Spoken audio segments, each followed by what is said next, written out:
an important link between Hamas and Iran. Now Israel is hunting the world to find him. Hide caption Joe Biden Gaza hospital explosion.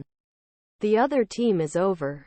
Israeli President Joe Biden claimed that a deadly hospital explosion in Gaza was not carried out by Israel. 6 weeks before Hamas' deadly attack on Israel, the group's deputy political advisor was interviewed by a Lebanese news outlet.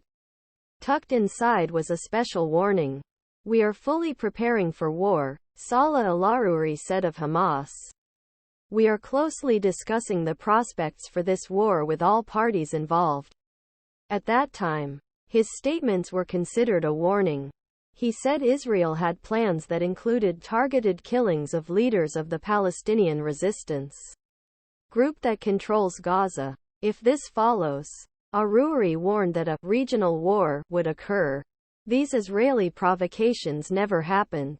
However, by mid-October, an all-out war had begun. Hamas launched a surprise attack on October 7, killing than 1,300 people, including more than 30 Americans, and taking at least 200 hostages. And a response from Israel is now prompting bloodshed. Israel has already achieved a number of goals and by midweek announced the elimination of at least 6 key Hamas operatives. But Israeli authorities have launched an international manhunt for another Hamas leader. USA Today has learned Salah al-Aruri. They are tracking him not just for his insider knowledge of the attack, but also for his ties to the parties involved, he mentioned in August, possibly related parties.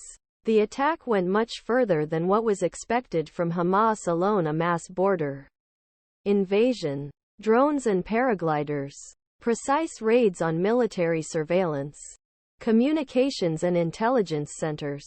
These plans bear the hallmarks of sophisticated outside backers. Current and former intelligence officials say Aruri sits at a strategic crossroads of 3 institutions: Hamas, Hezbollah, Lebanon-based terrorist group thought to be most formidable in world, and Iran, world's deadliest state sponsor of terrorism. If Iran and Hezbollah participated in the October 7 attack, as security authorities now suspect, someone from Hamas coordinated their aid. Current former U.S.-Israeli intelligence officials. A USA Today review of government documents court records all point to Aruri as a key contact. Most of the going to Hamas today comes from Iran. And with money comes influence, said Ehud Udi Levy, who has worked in Israeli intelligence for more than 30 years, including as head of Mossad's Economic Warfare Division, which goes after terrorists, and the Iranian man inside Hamas is Salah al-Aruri. While experts say they don't yet know what role Aruri might play on October 7, they see him at the heart of a changing and worrying dynamic in which designated terrorist entities under Tehran's leadership are uniting and further destabilizing the Middle East, with him. "I can't go into details about involvement," Danny Danon, a